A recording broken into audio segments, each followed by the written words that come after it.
Bonsoir à tous et à toutes. Désolé, nous avons acquis 7 minutes de retard. Donc, nous allons commencer. Installez-vous et connectez-vous. Dans le cadre de l'émancipation médicale et de la formation médicale continue, la 7e promo s'est fixée comme objectif tous les mois de faire une présentation. Le samedi du mois, entre 20h30 à 22h GMT. La durée de cette formation médicale continue est de 1h30 répartie comme suite. 30 minutes pour le présentateur, 20 minutes pour les questions réponses et 20 minutes pour les invités d'honneur. Donc, sans tarder, je ne sais pas si Dr Karamogo est toujours prêt pour qu'il puisse nous faire l'économie de son travail. Donc, avant de commencer, si on peut se rassurer si les autres enseignants sont avec nous. Est-ce que le professeur Touré Mamadou est avec nous? Bonsoir tout le monde, oui, je suis là. Bonsoir, professeur. Soyez les bienvenus. Merci. Le docteur Diko Baïdi, qui est là nous? Bonsoir, je suis là. Bonsoir, docteur. Soyez les bienvenus. Le docteur Samake Samba. Est-ce que le docteur Samake Samba est avec nous? Docteur Samake Samba, est-ce que vous êtes avec nous? Oui, je suis avec vous. D'accord, soyez les bienvenus. Merci bien. Donc, nous n'allons pas abuser.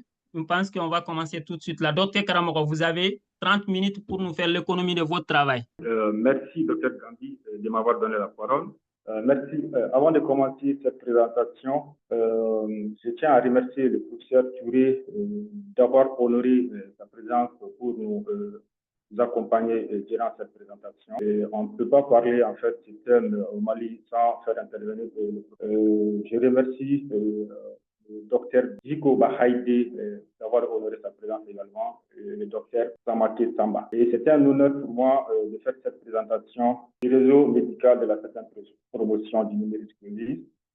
Moi, étant faisant partie de cette promotion. Et je remercie les organisateurs pour cette initiative. Alors, le thème qui nous réunit aujourd'hui s'intitule le syndrome coronarien aigu avec surélévation du segment ST, communément appelé le syndrome coronarien aigu ST+, le SCAR ST+, l'équivalent de l'infarctus du myocarde. Alors, pour le thème, nous avons adopté les plans suivants. Après une définition, nous allons parler sur l'intérêt et l'épidémiologie de cette pathologie, faire un bref rappel anatomique et physiologique, parler un peu sur le diagnostic et la prise en charge sera largement discutée. Avant de terminer par la conclusion, nous allons un petit cas clinique qui sera présenté. Alors, en définition, on dirait que syndrome coronarien aigu, l'infarctus, syndrome coronarien aigu ST+, c'est un ensemble, comme son nom l'indique, un syndrome clinique, biologique et électrique, alors qui se présente sous forme de douleur thoracique avec anomalie électrique, anomalie de repolarisation et une élévation de la troponine, tout ceci en rapport avec une occlusion d'une artère coronaire. C'est une urgence diagnostique et surtout thérapeutique. Les maladies cardiovasculaires représentent la première cause de décès dans les pays développés et l'infarctus du myocarde est la première étiologie. 200 000 morts sont liés aux maladies cardiovasculaires et environ 100 000 syndromes coronariens aigus ST+ par an. Au Mali, la prévalence hospitalière est de 7% au centre hospitalier mère-enfant de Luxembourg. Nous n'avons pas de prévalence hospitalière sur toute la population malienne. Grâce au progrès dans sa prise en charge, les chiffres de mortalité liés à cette pathologie sont en nette diminution. 20% dans les années 80, et 4% dans les années 2010. Alors, dans la partie rappel anatomique, il y a un petit travail qui ne s'arrête pas de battre. Donc, il a 4 cavités qui présentent sous forme il y a 2 parties en fait, le cœur gauche et le cœur droit. Et de chaque côté, on a 2 cavités, l'oreillette et le ventre. Puisque nous parlons du syndrome coronarien, en fait, on parle des artères qui irriguent le cœur. On les appelle les coronaires. Alors, on a principalement 2 artères coronaires.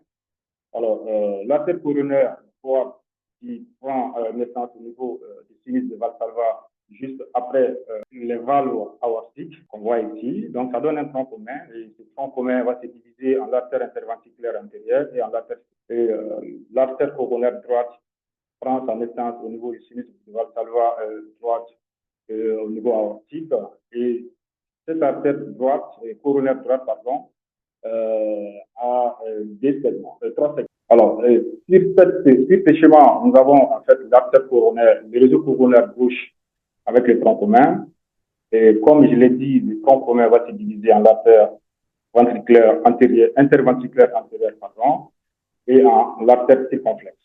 Alors, l'artère interventriculaire antérieure a une portion proximale, une portion moyenne et une portion distale. Et l'artère circonflexe a aussi une portion, un segment proximal, un segment moyen et un segment distal. L'artère coronaire droite est présente sous forme d'un C. Elle a un segment proximal, on voit ici, un segment moyen et un segment distal. Au niveau du segment distal, donc, il y a une bifurcation en donnant l'artère ventriculaire postérieure. Alors, dans la partie physio-pathologie, avant de parler de cette pathologie, en fait, il faut parler des facteurs de risque. Alors, tout commence par le dépôt de plaques.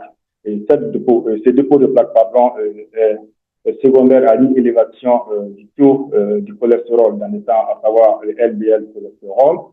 Et LDL cholestérol élevé va favoriser le dépôt de plaques dans l'artère. Et ce dépôt de plaques dans l'artère sera favorisé par une dysfonction de l'endothélium vasculaire coronaire. Et la dysfonction de l'endothélium vasculaire coronaire est favorisée soit par l'hypertension artérielle, soit par le tabagisme. Alors, une fois la plaque d'athérome formée dans l'artère coronaire, elle va évoluer, comme on le voit sur le schéma. Elle va évoluer tout doucement et jusqu'à là. Et à ce stade, on est au stade du syndrome coronarien et chronique. Et lorsqu'on a une fissure de la plaque, et cette fissure va entraîner en aval une occlusion. Et lorsque ça entraîne une occlusion aiguë, on est au stade du syndrome coronarien aigu. Et lorsque l'occlusion elle est partielle, ça donne ce qu'on appelle un syndrome coronarien aigu ST-. Et lorsque ça donne une occlusion complète, donc ça donne un autre terme du jour, il y a le syndrome coronarien aigu ST+, c'est-à-dire l'artère qui est occlusée. Alors, dans la partie diagnostique, ce qu'il faut retenir, il faut retenir 3 éléments pour faire le diagnostic. Le premier élément, c'est la clinique. Le deuxième élément, c'est l'électrocardiogramme. Et le troisième élément, c'est la troponine. Alors, dans la partie clinique, on a les symptômes typiques qui est la douleur thoracique. Et cette douleur, elle est rétrosternale en bas. C'est-à-dire, le patient, il va montrer la douleur avec sa main droite le plus souvent, avec la paume de la main droite le plus souvent sur le thorax. Et cette douleur, elle est constitutive. Elle irradie dans les mâchoires et dans les bras.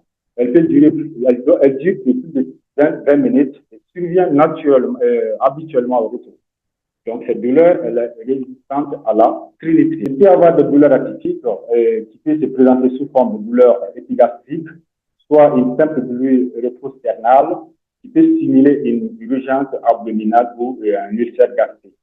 Et la douleur peut se limiter dans certains cas au niveau des irradiations, au niveau du bras et au niveau des douleurs, sans avoir une réelle douleur thoracique. Et le patient peut présenter juste une dyspnée avec un tableau d'insuffisance cardiaque. Et ça peut se présenter sous forme de palpitations, de syncope et de malaises ouvert et sous forme de simple fatigue. Et dans certaines situations, il peut être asymptomatique et c'est le cas chez les patients diabétiques à cause de la neuropathie diabétique et c'est aussi fréquent chez les personnes âgées. Le diagnostic électrocardiographique. L'électrocardiogramme doit être réalisé absolument dans les 10 minutes suivant le premier contact médical. Ces premiers contacts médicaux, on va donner plus de détails dans la partie prise en charge. Alors, lorsqu'on voit un patient qui se présente une douleur thoracique, et si on fait l'électrocardiogramme et qu'on voit l'électrocardiogramme est normal, et ça peut écarter le syndrome coronarien aigu ST+. Et lorsque le premier ECG est normal, il est recommandé de répéter l'ECG 2 ou 3 fois 10 minutes ou toutes les 30 minutes. Donc, et parmi les signes électrocardiographiques, on a les zones T pointues et symétriques amples qui apparaissent dans les premières minutes très précocement. Et les signes évocateurs de ce syndrome coronarien aigu ST+ sur le plan électrique, c'est surtout les zones de Pardet. Alors, ces zones de Pardet se présentent sous forme de décalage. Le segment ST est supérieur d'1 millimètre dans les dérivations précordiales et au niveau des D4, D5, D6, et supérieur à 2 millimètres au niveau des V1, V2, V3. Et le décalage est convexe vers le haut, et systématisé, c'est-à-dire ça doit concerner un territoire électrique bien déterminé, et ça donne le plus souvent une image en miroir. Mais l'image en miroir, elle n'est pas constante. Et donc, ces anomalies dont des pardés apparaissent dans les premières heures, et comme je le disais, c'est vraiment le signe provocateur d'un syndrome coronarien aigu ST+ en constitution. Et le troisième signe qui apparaît de façon chronologique, c'est les zones puits de nécrose. Ça apparaît à partir de 6 heures à 12 heures, et c'est lorsque le patient n'est pas pris en charge de façon rapide. Et ces zones puits de nécrose peuvent persister, et souvent indéfiniment avec comme signe séquelles de nécrose. Et les zones qui peuvent se négativer généralement vers le deuxième jour. Et il y a une attention particulière pour les patients qui viennent pour douleur thoracique avec des blocs de branches gauche sur l'électrocardiogramme. Et on doit faire attention en fait parce que souvent ce sont ces blocs de branches qui peuvent cacher un syndrome coronarien aigu ST+, qu'on les appelle l'équivalent de sus-décalage. Et là, on a un électrocardiogramme normal de 12 dérivations. Et ce qui nous intéresse beaucoup, c'est surtout la repolarisation. Le segment ST est là qui doit être isoélectrique. Comme on le voit ici, il doit être isoélectrique. Et donc, selon la chronologie des signes électriques, dans les 10 minutes ici, dans le syndrome coronarien, comme on le voit ici, le schéma, en fait, l'entité qui devient ample. Ensuite, ça crée un sus-décalage du segment ST qui englobe l'entité vers le haut. Là, ça persiste et on assiste à l'apparition d'un puits de nécrose qu'on le voit ici et qui persiste plus souvent, soit de façon indéfinie. On a un électrocardiogramme typique d'un syndrome coronarien ici en inférieur. Là, si vous regardez bien, on a le sus-décalage du segment ST convexe vers le haut qui englobe l'entier, le V1, le V2, le V3, le V4, le V5, V5, ça s'arrête à V5, et on a un peu de sus-décalage au niveau de 1 et AVL, donc c'est un infarctus, c'est un syndrome coronarien aigu ST+ en antérieur étendue. Et c'est accompagné d'une image en miroir en inférieur. Alors, le piège à éviter devant le syndrome coronarien ST+, devant le sous-décalage, pardon, et dès qu'un patient, lorsque vous avez un patient qui se présente pour une douleur thoracique et que vous pensez à un syndrome coronarien aigu, et en faisant l'électrocardiogramme, si vous tombez directement sur des sous-décalages dans un territoire, il faut toujours rechercher, et s'il n'existe pas en fait un sous-décalage. Et si l'électrocardiogramme est de 10 dérivations, il faudra faire en fait l'électrocardiogramme de 18 dérivations pour ne pas omettre, pour ne pas passer à côté du diagnostic du syndrome coronarien aigu ST+, et qui est une pathologie très grave. Alors, dans la partie biologique, la troponine ultrasensible est plus souvent élevé, obligatoirement. Au début de la pathologie, de la prise en charge, en fait, en aiguille, de façon précoce, son dosage n'a pas trop d'intérêt, parce qu'en fait, à cause de sa cinétique d'apparition dans le temps. Au début de la douleur, à 30 minutes, 1 heure, on peut doser la troponine, elle peut être normale, et c'est pour cela, en fait, son dosage n'a pas d'impact, d'intérêt en ce qui concerne la décision thérapeutique. Et après, on peut aussi doser en fait les certificats, c'est pas obligatoire au début. L'annulation cornée sanguine, la CRP et les transluminales dans le cadre de bilan pré-thérapeutique. Alors, l'échographie cardiaque,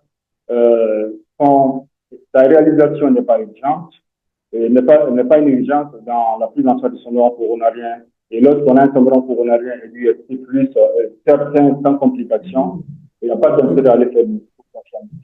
Aucun geste, aucune manœuvre ne doit retarder en fait la réperfusion myocardique, qui est l'élément essentiel pour la prise en charge.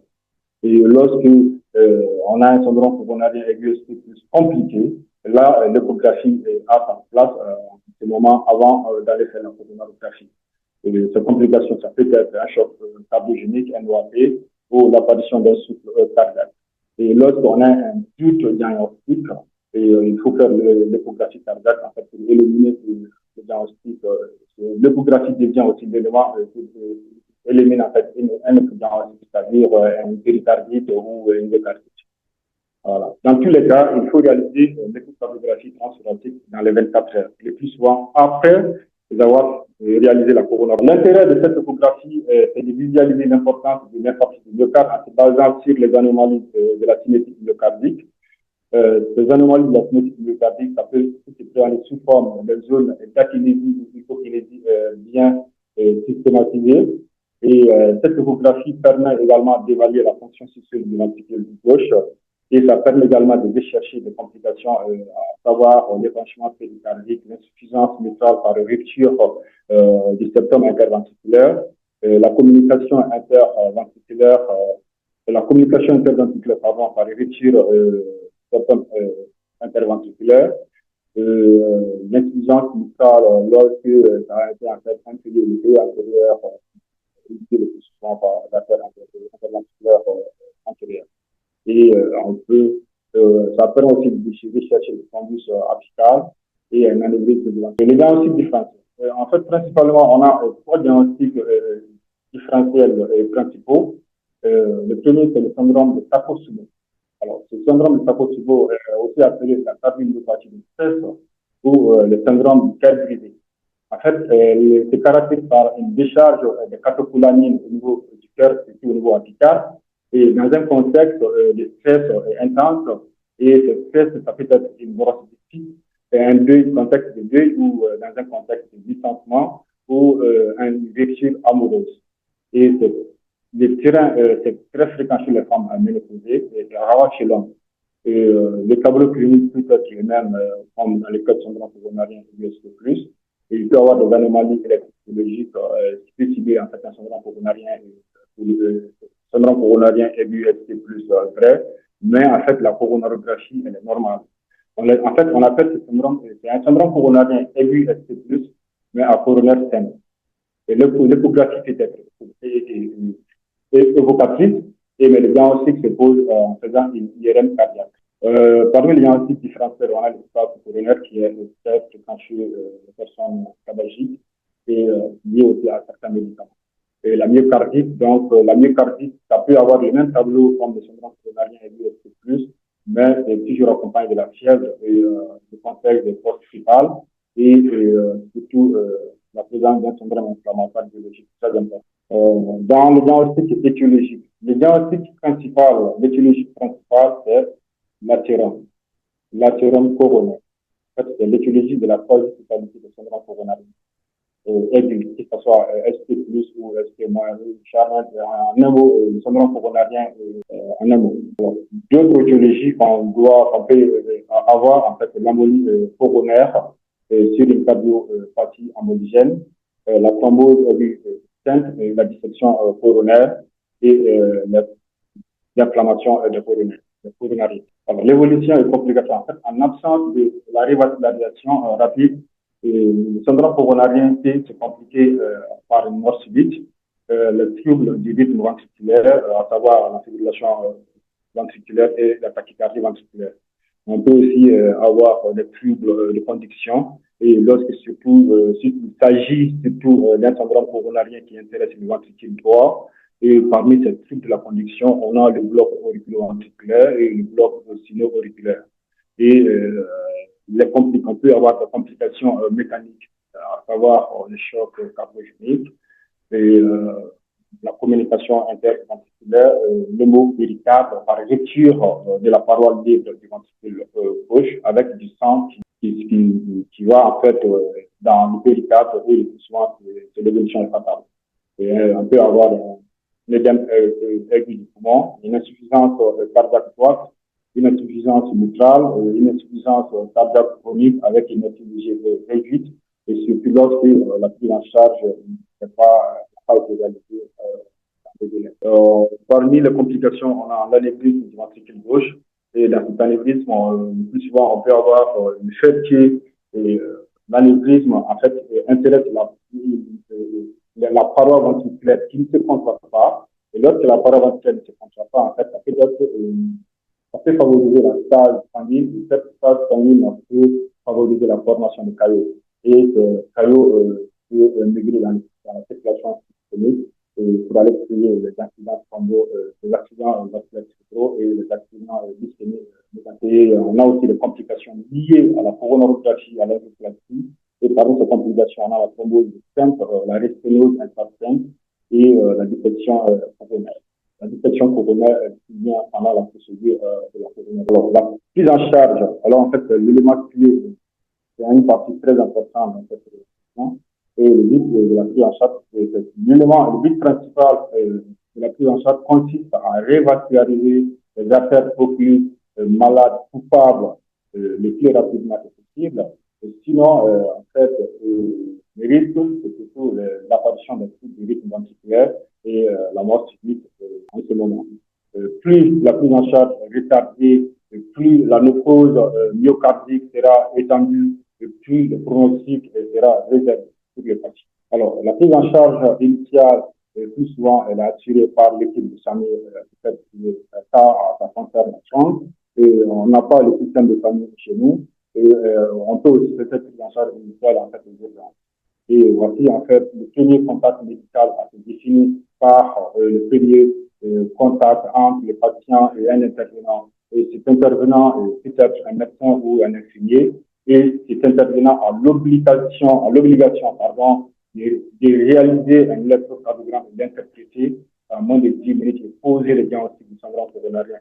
Une fois le diagnostic posé, on commence à ce moment, en fait, la prise en charge en commençant par les mesures générales, annoncer le diagnostic au patient, calmer et rassurer le patient, et poser une voie d'abord, surtout pas d'injection intramusculaire, parce qu'en fait, c'est des patients qui vont recevoir des anticoagulants et souvent les thrombolytiques. Et le transport du patient doit être médicalisé par l'équipe de famille avec monitoring des paramètres, à savoir la séquence cardiaque, le rythme cardiaque, la durée jusqu'à dans la salle de corona, jusqu'à même à l'hospitalisation en unité de soins intensifs cardiologiques. Et il doit y avoir un défibrillateur à partir de là. Alors, donc le traitement médicamentique qu'on doit initier, c'est les antiagrégants surtout. Et l'aspirine est systématique avec une dose de charge de 150 à 300 mg et une dose d'entretien de 75 à 100 mg par jour. À associer à l'aspirine, il faut un inhibiteur de PDY12. Donc, le choix de l'inhibiteur du PDY12 dépend de la stratégie. Alors, donc, comme je le disais, le choix de l'inhibiteur de PDY12 va dépendre de la décision. Je le disais, en plus de l'aspirine, on doit associer un inhibiteur de PDY12 et le choix de l'inhibiteur de PDY12 va dépendre du choix de la décision d'angioplastie ou de la thrombolyse. Alors, si on décide de faire une angioplastie primaire, on peut donner des pratiquels avec une dose de charge de 60 mg, une dose d'entretien de 10 mg par jour. Et le pratiquel est contre-indiqué lorsque le patient a des antécédents d'AVC ou d'AIT, lorsqu'on a une cirrhose, lorsque le poids du patient est inférieur à 60 kg, ou lorsque le patient a un âge supérieur à 65 ans. Et comme l'alternative au pratiquel, on peut donner le ticagrelor, commercialisé sous le nom de Philippe en France, avec une dose de 180 mg, suivi d'une dose d'entretien de 90 matin et soir, en voie orale. Et si le prasugrel ou le ticagrelor est contre-indiqué, ou si le patient est sur un anticoagulant qui peut être un AOD ou un AVK pour d'autres problèmes, ou si le patient est à haut risque hémorragique, en ce moment, on utilise le clopidogrel avec une dose de charge de 600 mg, c'est-à-dire 10 comprimés à 75 mg, suivi de 75 mg.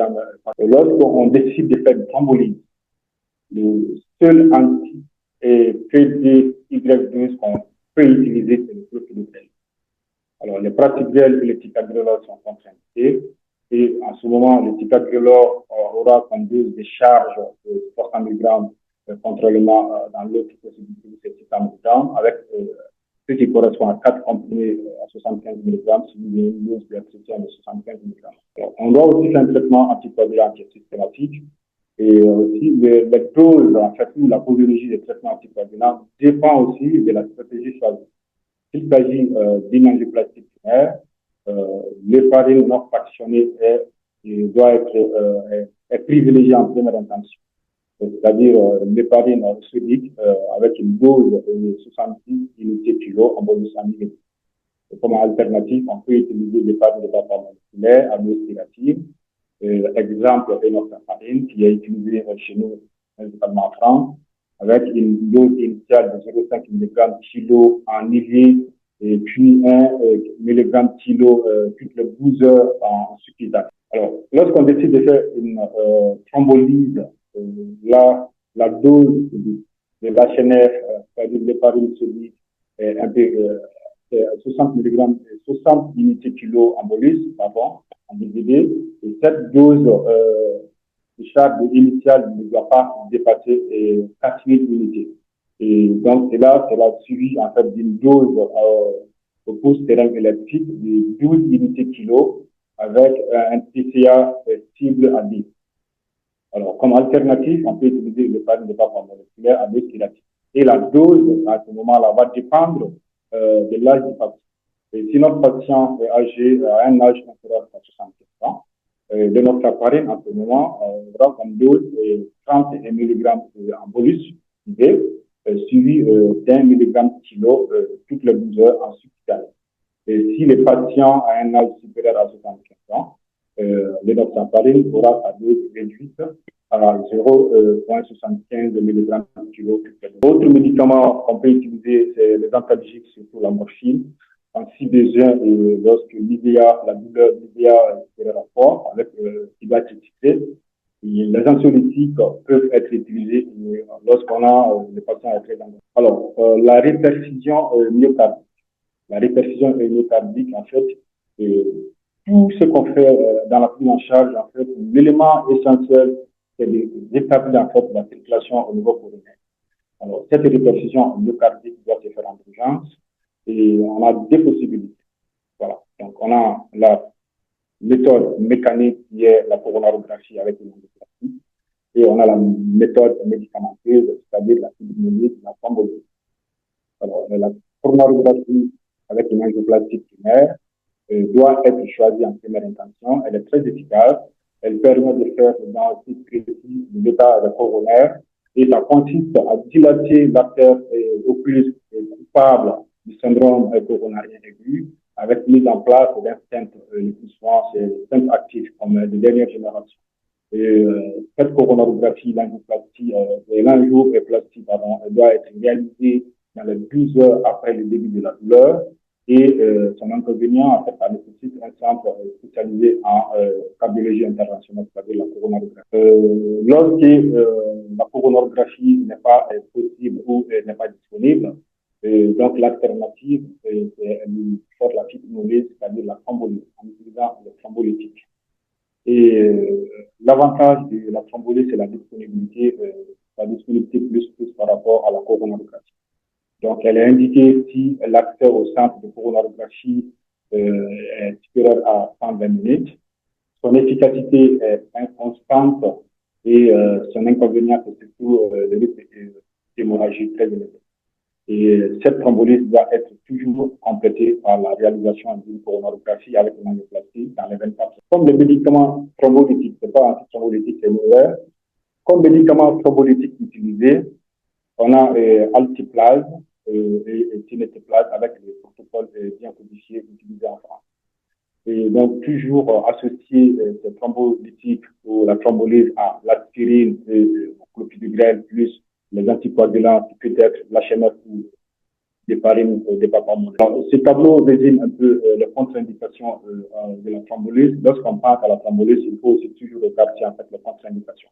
Et ces contre-indications, elles sont valables pour toutes les situations de thrombolyse, s'il s'agit d'un AVC ou d'une embolie pulmonaire. Et parmi ces complications, on a l'hémorragie cérébro-mélangée, AVC ischémique non estimant, malformation vasculaire, tumeur cérébrale, traumatisme sévère récent inférieur à 1 mois, saignement gastro-intestinal et dissection aortique. On a aussi des contre-indications relatives qui sont relatives conventionnelles. Alors, et lorsqu'on fait la revascularisation, et les médicaments à ne pas oublier, c'est-à-dire de mettre le traitement c'est le traitement anticoagulant, pardon, le traitement anti-agrégant. Et ce traitement anti-agrégant doit être instauré et suivi. Et il y a une durée bien déterminée. Et en ce qui concerne le double anti-agrégant, jusqu'au mono anti-agrégant. Alors, et sur ce tableau, notre sujet est là, le syndrome coronarien USP+. C'est le même protocole qu'il s'agit d'un syndrome coronarien aigu ST+, ou un syndrome coronarien aigu ST1. Et si le patient n'est pas à haut risque, c'est-à-dire un patient normal, on doit faire 12 mois d'anti-agrégation plaquettaire. C'est-à-dire, il faut l'aspirine et plus un inhibiteur de TDY12 qui peut être le plaquettaire, le clopidogrel ou le ticagrelor. Et lorsque le patient est à haut risque de maladie, cette période de double antiagrégation plaquettaire peut être réduite à 6 mois. Et au-delà de 12 mois, on met juste un mono anti-agrégant et on va déranger. Et le plus souvent, on met l'aspirine 75 à 100 mg par jour. Alors, cette situation aussi, le tableau résume un peu une situation particulière. C'est des patients qui présentent qui traînaient en fait un anticoagulant oral pour d'autres raisons, qu'il s'agit d'une embolie pulmonaire ou une fibrillation atriale qui nécessite une anticoagulation au cours. Et parmi ces anticoagulants oraux, on a l'abitabilité. Et lorsque les patients qui est dans cette partie, qui présente en fait, qui est déjà sur anticoagulant oraux, ABK ou AOD, qui fait un syndrome coronarien aigu, la stratégie thérapeutique, c'est de garder en fait l'anticoagulant oral que les patients prenaient, et tout en ajoutant des anti-agrégants, c'est-à-dire l'aspirine et le clopidogrel. Voilà, donc pendant une semaine. Et à partir de cette trithérapie qu'on appelle, doit se faire à l'hôpital. Et après, on met bithérapie, pardon, c'est-à-dire un anticoagulant, l'anticoagulant que le patient prenait, plus le plus souvent un anti-agrégant, le clopidogrel habituel. Au bout d'un an, de 12 mois, on arrête tous les anti-agrégants et on garde juste l'anticoagulant que le patient prenait bien avant son Le tableau résume un peu en fait le parcours du patient. On voit le patient ici qui se plaint de douleur thoracique avec sa main au niveau de la poitrine et il va raconter en fait quand le médecin qui est dans le premier contact médical et le médecin est dans l'obligation à moins de 10 minutes. Et une fois le diagnostic posé, le syndrome coronarien aigu ST+ posé, non compliqué, se pose la question. Quelle stratégie de revascularisation qu'il faudra choisir? Et ce choix va dépendre de la disponibilité d'une salle de coronarographie. Et lorsque la salle de coronarographie est à moins de 120 minutes du patient, là, on doit choisir en fait cette stratégie de revascularisation en faisant une coronarographie et là. Et lorsqu'il n'y a pas de salle de coronarographie disponible, accessible de moins de 120 minutes, donc la seule alternative, c'est de faire une fibrinolyse. Et lorsqu'on fait la fibrinolyse, si elle est reçue, si on fait la fibrinolyse avec Spitzer, il faut toujours faire une coronarographie après. Et lorsqu'on a l'échec dans la fibrinolyse, il faut envoyer les patients pour faire une angioplastie de sous-étage avec une envoi d'interférence de coronarographie. Alors, après la revascularisation, le patient doit être hospitalisé en unité de soins intensifs de cardiologie avec une unité de paramètres, repos au lit, de l'électrocardiogramme tous les jours, contrôle de la glycémie régulière. Et les médicaments, on doit inclure après la revascularisation, comme je l'ai dit, toute l'antiagrégant plaquettaire, donc je ne vais pas rentrer dans les détails. Et le bêta-bloquant, systématiquement, a commencé à faire des doses avec un objectif de fréquence cardiaque entre 50 à 60 battements par minute. Et parmi les médicaments qu'on peut utiliser, on a l'aténolol et le bisoprolol. Et lorsqu'on a des contre-indications de bêta-bloquants, il faudra prendre un alternatif. Les autres médicaments qu'on peut utiliser, c'est les inhibiteurs de la pompe à proton, en fait, les antiactifs. Ils sont les indications systématiques lorsqu'il s'agit de mettre en place un double anti-agrégant plaquettaire. Les anticoagulants également. Après la perfusion complète, on met juste l'héparine, l'enoxaparine à dose préventive. Les statines sont obligatoires à partir d'autres. Et un objectif de LDLC intérêt à 0,55 g par litre. Les IET, on peut mettre les IET si le patient présente une HTA ou une SPEC, ou lorsque le patient a une insuffisance rénale chronique ou avec une DLG inférieure à 50%. Alors, autre méthode de thérapie qu'on peut utiliser, c'est le défibrillateur, le gilet de défibrillateur. Donc, je ne vais pas donner plus de détails. En fait, c'est un gilet que le patient peut porter. L'indication, l'intérêt, c'est but préventif, un but préventif. En fait, la prévention des troubles de rythme ventriculaire, surtout chez les patients qui viennent de faire un syndrome coronarien aigu avec une altération très sévère de la FIG, doit mettre une délai de vaccination jusqu'à 6 semaines, jusqu'à la réévaluation en fait, de la FIG, la mise en place d'un défibrillateur automatique implantable. Alors, ça se présente sous cette forme-là, on voit le patient qui porte un gilet avec une. Alors, après le traitement, après l'hospitalisation, il faut passer suivi. La durée minimale de l'hospitalisation, c'est 5 jours, 3 à 4 jours en musique, et les autres jours peut se faire en fait en hospitalisation classique cardiologique. Il faut une réadaptation cardiovasculaire, penser à l'éducation thérapeutique, hygiène de vie, consultation cardiologique régulière, une première consultation en 3 mois, puis à 6 mois et tous les ans. Et le bilan clinique qu'on peut réaliser pendant ce suivi, c'est l'électrocardiogramme de hypertrophie et le contrôle de LDL, le test d'effort, le test de. Alors, avant de terminer, je vais le faire en fait présenter un cas clinique. C'est un cas clinique de la PEVI. C'est un cas qui a été pris en charge par l'équipe de Dr. Toué, centre hospitalier de l'Université de Mère-Enfant de Bamako. C'est une patiente de 70 ans, elle habite à Bamako, elle a pour antécédent une HTA, elle diabète de nous. Elle consulte pour une douleur thoracique de questionnaire en bas, il a bien dans le bras gauche et dans le bras qui a duré plus de 20 minutes.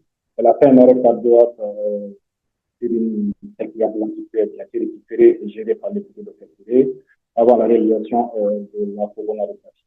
Alors, voici son électrocardiogramme. On voit clairement qu'il y a un décalage de segment ST de V1, V2, V3, avec un sous-décalage, en fait, d'image en miroir en intérieur.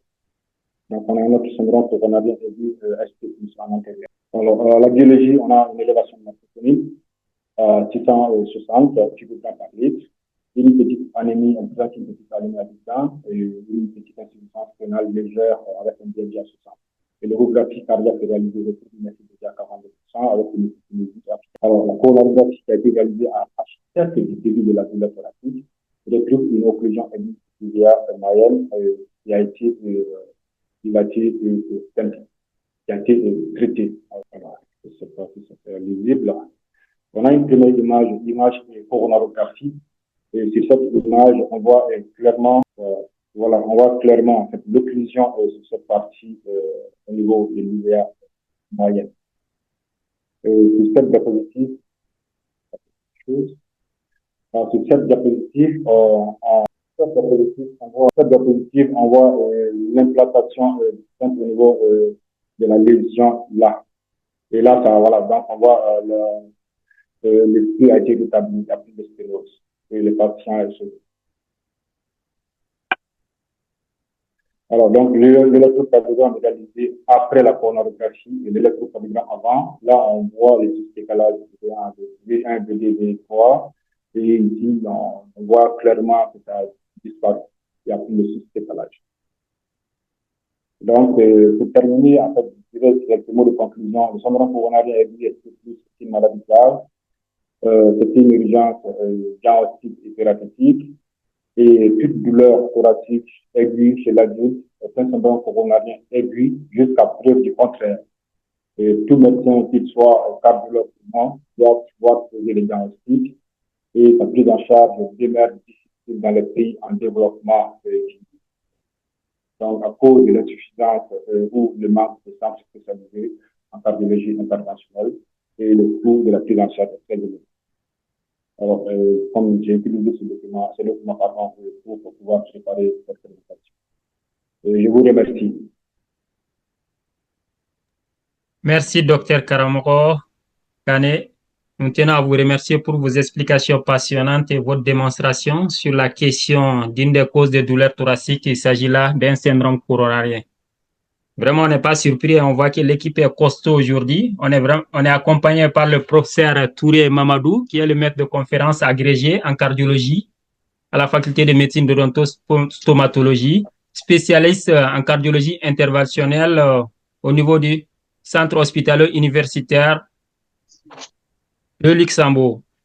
Le docteur Diko Baidi, spécialiste en cardiologie interventionnelle, praticien hospitalier au CHU, mère-enfant de Luxembourg aussi, et qui est secondé par le docteur Samake Samba, cardiologue chargé de recherche et point focal de l'hypertension artérielle et du diabète au niveau de la DRS du district de Bamako. Donc, sans tarder, nous allons partir à la phase des sciences-questions. Questions, contributions, suggestions du public. À côté, je pense qu'on a des questions dans le chat. Notre collègue Jaoui qui a posé la question à savoir, c'est quoi les mécanismes de la syncope dans le syndrome coronarien à ST positif? Il y a une deuxième question que j'ai notée. Peut-on parler de syndrome coronarien en l'absence de douleur thoracique? Troponine normale, mais avec un décalage du segment ST. Aliou Koulibaly. L'intérêt de la numération formule sanguine dans le syndrome coronarien aiguë, dans le diagnostic de syndrome coronarien aiguë, disons bien. Joseph. Donc, je ne sais pas si notre collègue Dr Kane Karamoro a des éléments de réponse. Alors, le mécanisme de la syncope pendant le syndrome coronarien aigu ST+, la syncope, ça s'explique par les complications liées au syndrome coronarien. Et le syndrome coronarien n'entraîne pas la syncope.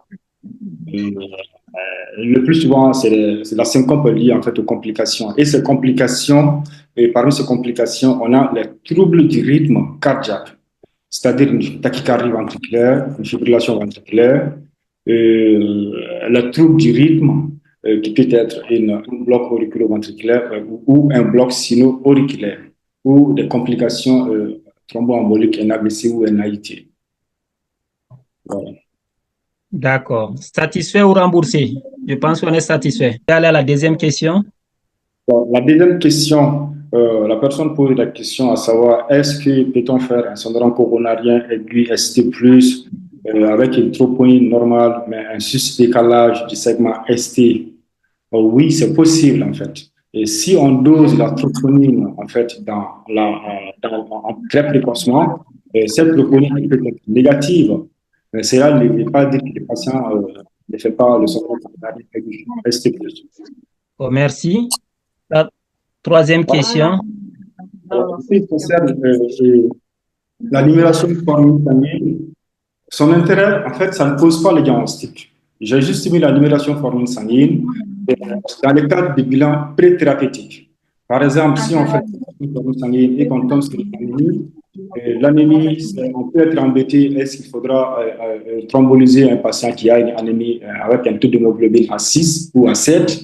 Et c'est dans ce cadre-là qu'on fait la numération formule sanguine. Sinon, ça n'a pas d'intérêt diagnostic positif. D'accord, docteur Kane, merci pour vos éléments de réponse.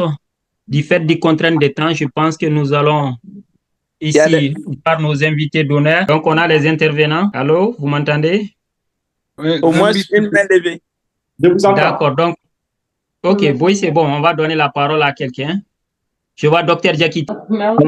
Allô? Bon, là, je vois une main levée si docteur Diakité n'est pas là. Docteur Mamadou. Oui, c'est moi. D'accord, docteur Sako Mamadou, vous avez la parole. D'accord, bonsoir à tout le monde. J'ai deux petites questions pour docteur Kane. Ma première question, c'est quel est le délai limite de traitement en phase aiguë, tel que la thrombolyse ou la coronarographie de révascularisation dans l'infarctus du myocarde? La deuxième question est quel est le taux d'efficacité de ces thérapeutiques-là devant un infarctus du myocarde? C'est efficace jusqu'à quelle proportion? Et je termine pour vous remercier pour la qualité de la présentation et aussi attirer l'attention sur les atypies dans le syndrome coronarien, telles que les douleurs épigastriques chez les femmes, qui peuvent donner beaucoup d'infarctus et qui peuvent passer à côté, et attirer l'attention de nos confrères sur les douleurs thoraciques, surtout chez les femmes. Merci. Merci, docteur Sako. Docteur Karamoro, avez-vous des éléments de réponse par rapport à ces questions? Docteur Sako a posé des questions. Oui, je n'ai pas bien entendu sa deuxième question. Ma deuxième question, Oui, ma deuxième question, ça concerne le taux d'efficacité de la thrombolyse ou de la coronarographie dans l'infarctus du myocarde en phase aiguë. Son taux d'efficacité. D'accord, d'efficacité. Okay. D'accord. Merci. Docteur Kane, vous avez la parole. Merci beaucoup. Alors, en ce qui concerne le délai de revascularisation, c'est-à-dire la coronarographie ou la fibrinolyse, je l'ai dit, une fois qu'on a posé le diagnostic du syndrome coronarien aigu ST+, on se pose la question de la stratégie de revascularisation. Et cette stratégie de revascularisation va dépendre de la disponibilité du centre de coronarographie. Alors, lorsque les patients, si on sait, je vais répondre de façon brève, la coronarographie, on doit réaliser en de moins de 2 heures de temps.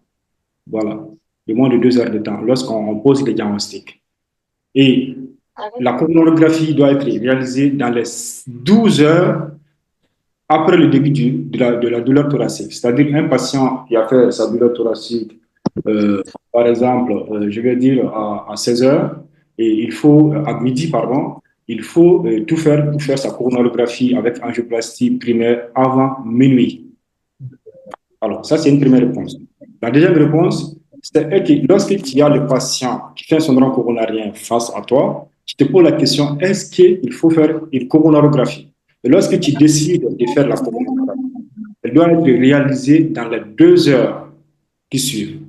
Si cela n'est pas possible en ce moment, on fait la fibrinolyse. Et lorsqu'on décide de faire la fibrinolyse, on doit réaliser cette fibrinolyse en 10 minutes. 10 minutes.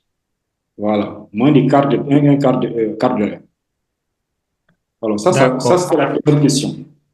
Alors, la deuxième question, quel est le taux d'efficacité de la thrombolyse et le taux d'efficacité de la revascularisation?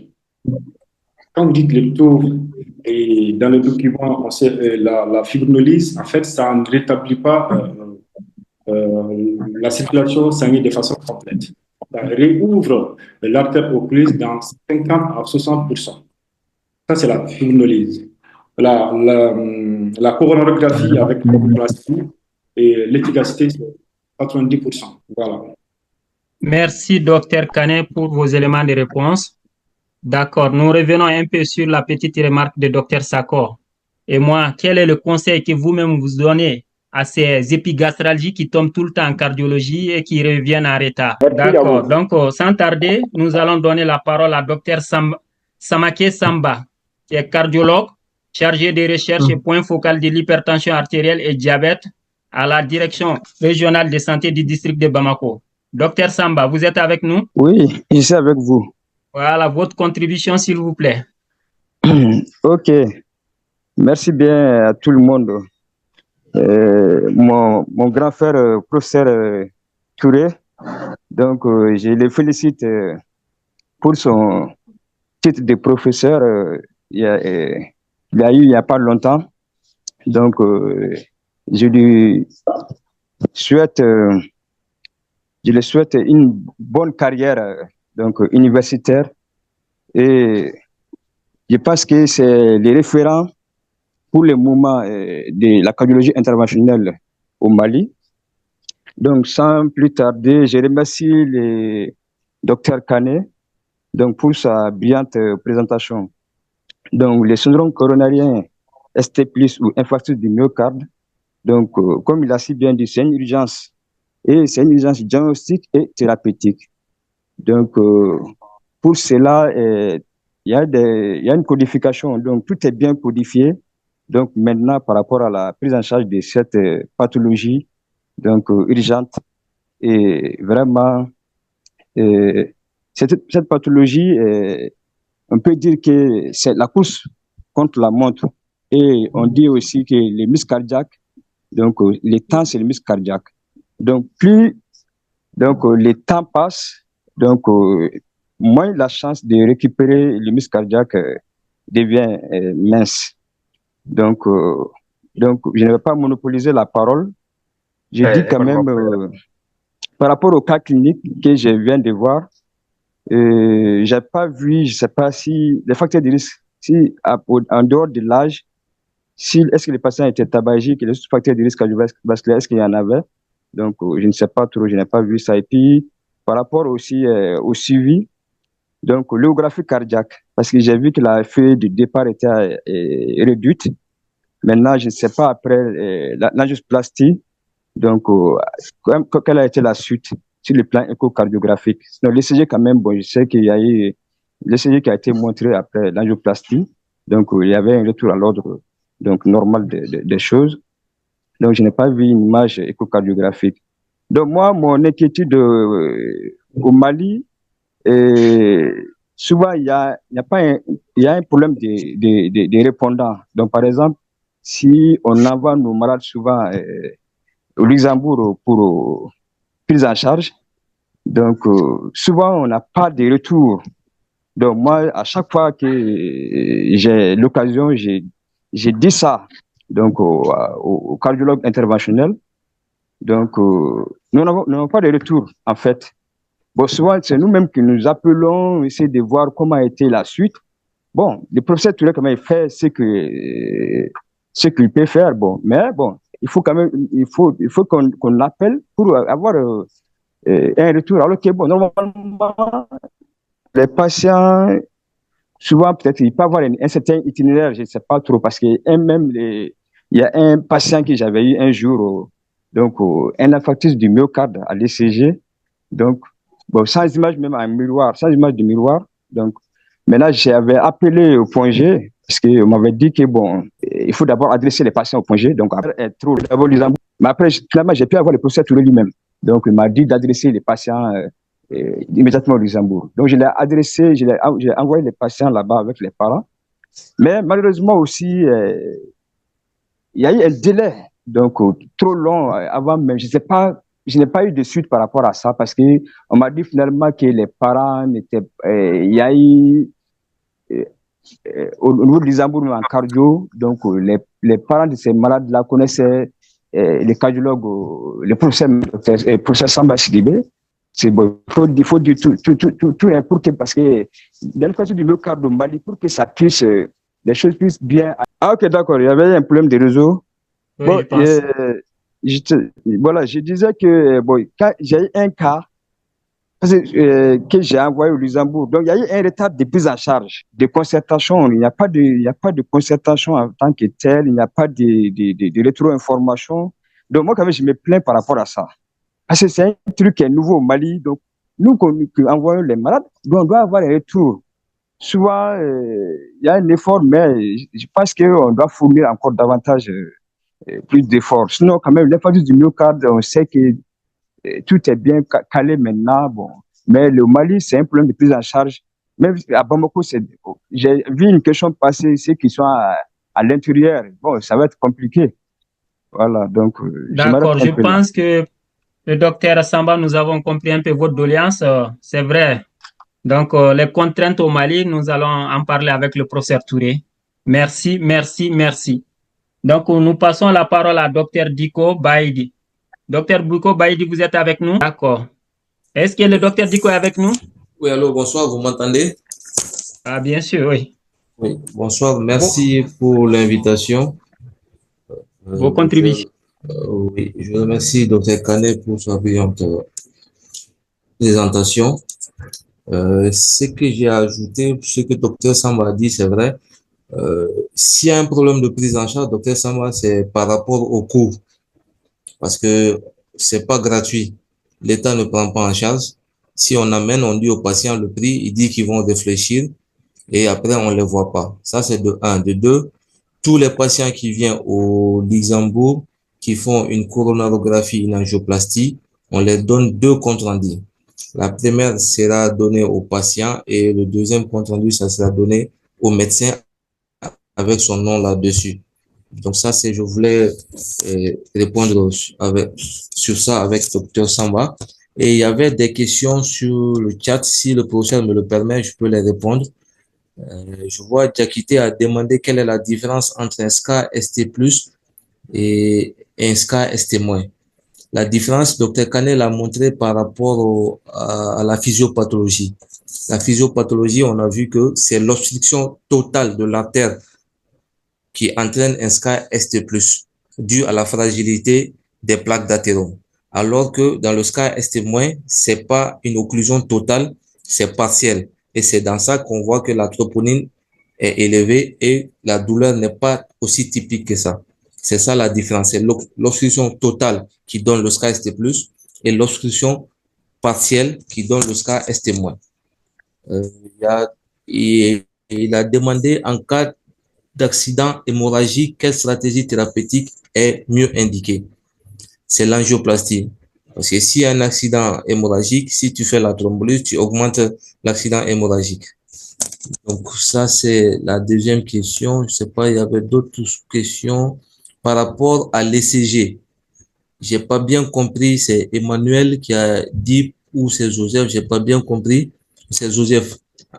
L'ECG, je vois pas l'intérêt de l'EDEM. Maintenant, tous les électrocardiogrammes, les machines, ils ont une batterie. On peut faire un électro à tout moment. Donc, mais si tu n'as pas l'électro, tu penses que c'est une douleur typique, il faut envoyer à une structure ou à l'ECG et en même temps, il y a la coronarographie.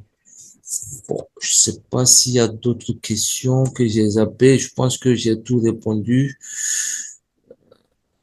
Et d'autres disent que la douleur syncopale. La douleur, c'est différent de la syncope, hein. C'est pas la douleur qui donne le syncope. C'est dû à l'obstruction des artères et qui fait qu'il y a pas, il y a l'irrigation est stoppée au niveau cérébral. C'est ça qui donne syncope. Et par ailleurs, Kane a bien expliqué, c'est surtout dans l'obstruction des coronaires droites qu'on a beaucoup les BAV, les troubles de la conduction qui donnent des syncopes cardiaques dus au SCA ST+. Bon, je pense que j'ai fait un peu le tour des chats. Bon, Oui. par rapport aux douleurs épigastriques, et je pense que il faut que vous compreniez que maintenant, on a évolué, dire que Foudimbila, on a dépassé ça. On est des médecins de 4G ou de 5G. Maintenant, pour parler de ulcère gastro-duodénal, c'est la fibroscopie. Si tu n'as pas de fibroscopie, tu as un doute, c'est un patient diabétique, hypertendu, qui se plaint de épigastralgie, il faut directement penser à un syndrome coronarien. Donc, il faut pas mettre des IPP à 20, ça ne sert à rien. On a vu des patients qui ont été traités par des IPP et n'importe quel, et d'autres amènent même des IPP des États-Unis, mais ça n'a rien marché.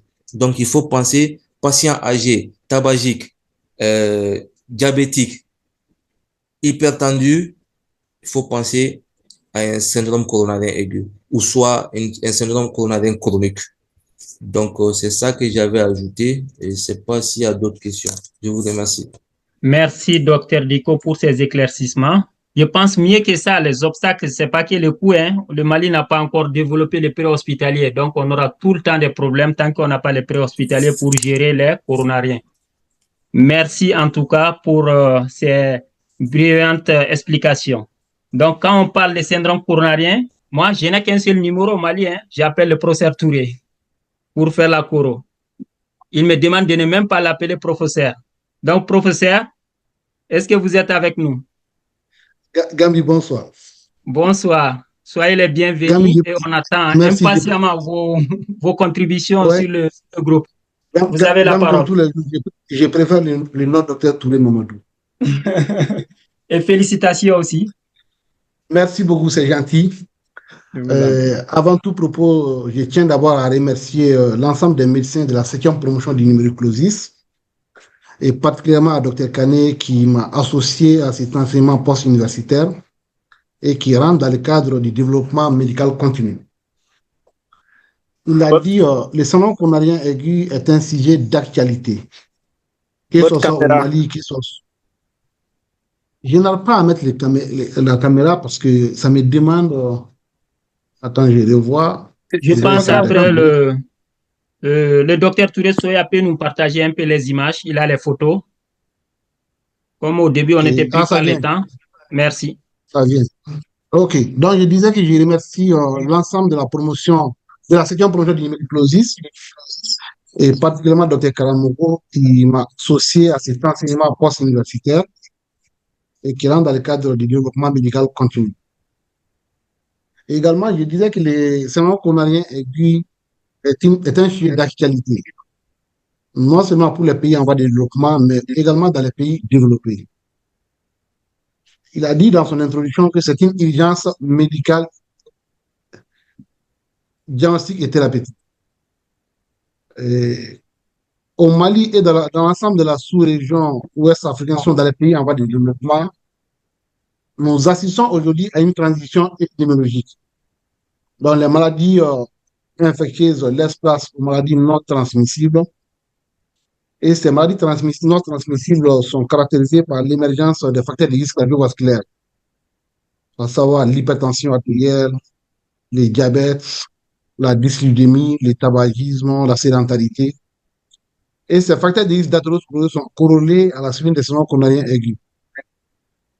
Aujourd'hui, le diagnostic est facile parce que l'électrocardiogramme est presque disponible dans presque tous les CHU, même si dans les CSCOM, on n'a pas encore d'électrocardiogramme.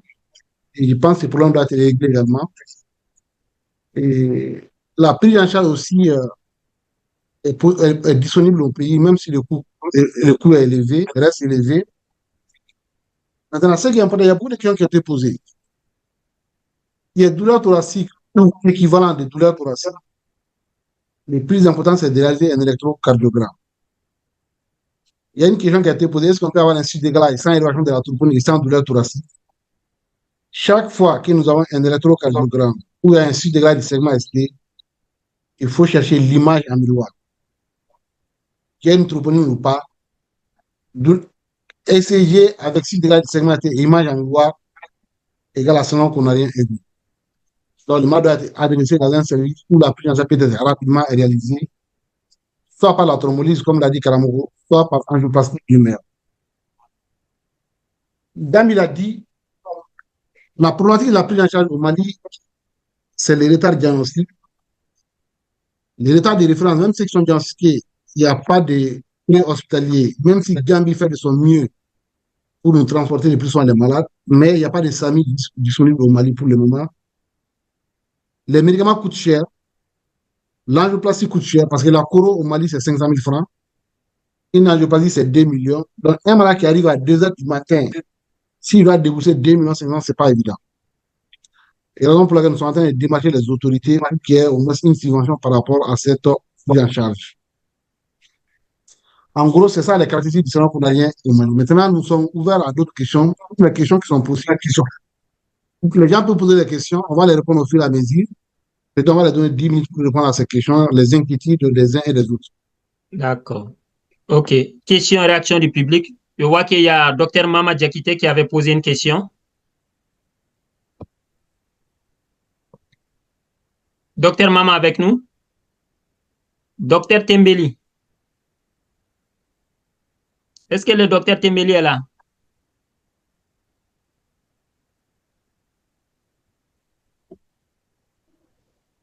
On va voir les questions dans le chat. C'est vrai, il y avait une question qui a été posée par rapport à l'anémie. Quel est l'intérêt de l'animation formule sanguine? Oui. Il faut savoir qu'il y a des syndromes coronariens aigus qui ne sont pas d'origine patholomateuse. Donc, on appelle syndrome coronarien de type 2, qui peut être expliqué par l'anémie, l'espace coronaire. Donc, il faut demander une animation formule sanguine, non seulement pour le bilan périthérapeutique, mais pour voir si l'anémie aussi n'est pas à cause du syndrome coronarien aigu. Parce que c'est un déséquilibre entre les apports et les besoins en oxygène au niveau du muscle cardiaque. L'anémie peut être source du syndrome coronarien aigu sans atteinte atraumateuse. Je voulais préciser cela. D'accord. Si vous permettez, on va lire les questions dans les chats, professeur. OK, ça marche. D'accord. Haïdara Nassim. Donc, si le patient n'a pas les moyens de la coronarographie, attendez, je vois. C'était plutôt une réponse. C'était plutôt une réponse. Ah, c'est une réponse, hein? D'accord. C'était une contribution, ouais. Je veux voir, d'accord. Je vois d'autres questions. Il y a 3 personnes qui ont demandé la parole. Ouais. Oui, je vois Aliou Koulibaly. Koulibaly, Aliou. Merci de m'avoir donné la parole. Juste une petite question. Est-ce que la diaphorèse isolée peut être un signe d'appel d'un syndrome coronarien aigu. Je n'ai pas entendu la question. Est-ce que la diaphorèse peut être un signe, la diaphorèse isolée peut être un signe de syndrome coronarien aigu? Parce que dans mon expérience, j'ai eu un patient sans facteur de risque, seulement une diaphorèse, et puis 2 jours après, il se présente avec un syndrome coronarien sans douleur. J'ai pas du tout compris. Quel âge? Il avait à peu près 33 ans, si j'ai bonne mémoire. D'accord. Une dame, un jeune homme. Un homme, sans facteur de Merci. risque. C'est possible que ce soit sans facteur de risque, mais un jeune de 33 ans qui n'a pas de facteur de risque cardiovasculaire, à moins qu'il y ait une dysphonie familiale, parce que si c'est une femme, on allait penser à une sélection coronaire spontanée qui peut être responsable de syndrome coronarien aigu, mais un jeune sans facteur de risque, c'est difficile. Et est-ce que plus avec une image en miroir, parce qu'il ne faut pas oublier une myocardite. On n'entend plus rien, je crois. Je disais que si c'est un jeune de 33 ans qui n'a aucun facteur de risque cardiovasculaire, je ne sais pas si vous avez fait les lipidogramme complet pour voir s'il n'y a pas une dysphonie familiale. C'est difficile d'avoir un syndrome coronarien à 33 ans sans facteur de risque cardiovasculaire. C'est difficile. D'accord. Merci, professeur, pour vos éléments de réponse. Oui. D'accord. Merci, professeur. Moi-même, je veux poser une question. Oui. Aujourd'hui, en termes des spécialistes en cardiologie interventionnelle, vous êtes au nombre de combien au Mali? On a combien de centres? On a combien de centres pour la coro? Il y a deux centres au Mali. Merci. Il y a 2 centres. Nous avons 2 centres. Il y a les centres du Tambour et celui de Guadeloupe. Donc, au total, il y a 5 cardiologues interventionnels sur place. Donc, pour tous les Mali, on n'a que 5 cardio interventionnels et avec sur 2 centres. Sur place, hein. Oui, on va dire sur place, bien sûr. D'accord. Il y a une dizaine qui rentre avec encore. D'autres questions? Je pense que la main de Sama est levée. C'est Bogart. Oui, allô, bonsoir. Bonsoir. Gambi, il y a des mains levées. Je vais essayer de les baisser. Ceux qui ont parlé. Allô? Konaré Boubacar, vous êtes avec nous? Oui, bonsoir. Vous avez la parole. Docteur Gambi. Bonsoir. Oui, je remercie le professeur Touré pour sa brillante présentation et sa contribution. Et je remercie le docteur Kane aussi pour la qualité de sa présentation. En fait, pour professeur Touré, moi, j'ai une question. Est-ce qu'il y a une particularité de la prise en charge du syndrome coronarien aigu associé au syndrome d'apnée du sommeil? Ça, c'est la première question. Et la deuxième, est-ce qu'il y a une particularité du syndrome coronarien chez les femmes? Merci.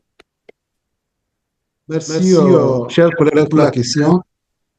La première question est de savoir s'il y a une particularité pour la prise en charge du syndrome coronarien avec le syndrome d'apnée du sommeil. La prise en charge du syndrome coronarien aigu est la même chose pour tout le monde.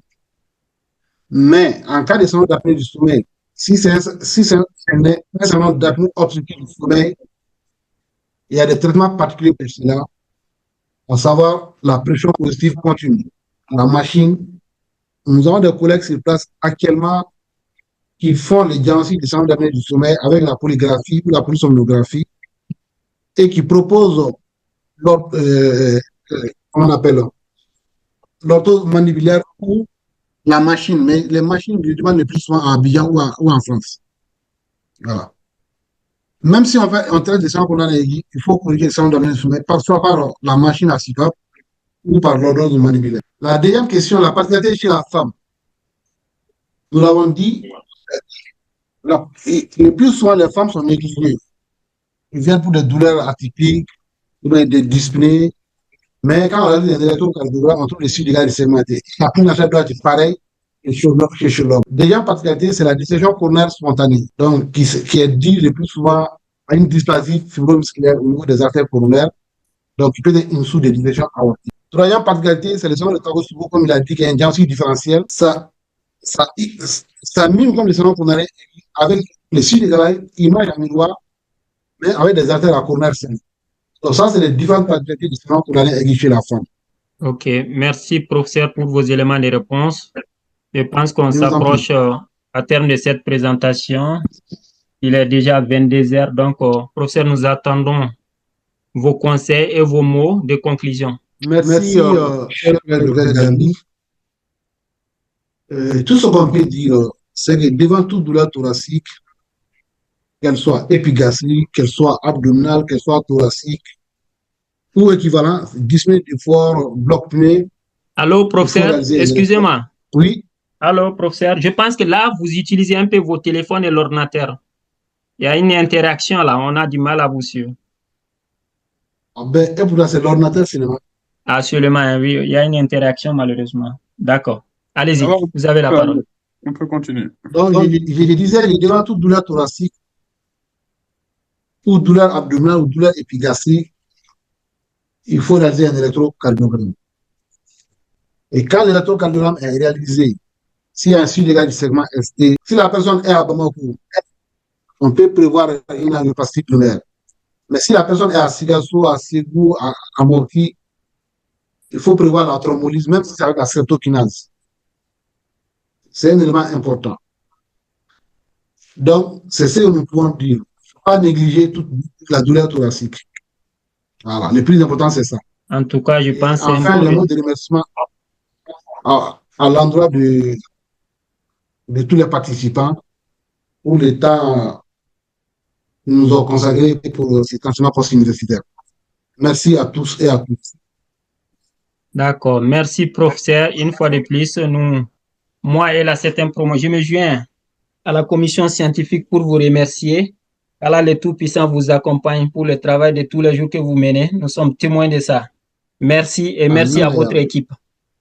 Merci. Ok, bonne soirée. Merci. Allô? Allô? Oui, je vous entends. Voilà. Bon, je pense que tu peux, voilà, demander aux uns des autres qui ne sont pas de la promo de se retirer. Non, avant, on va faire la photo de famille. Voilà. D'accord.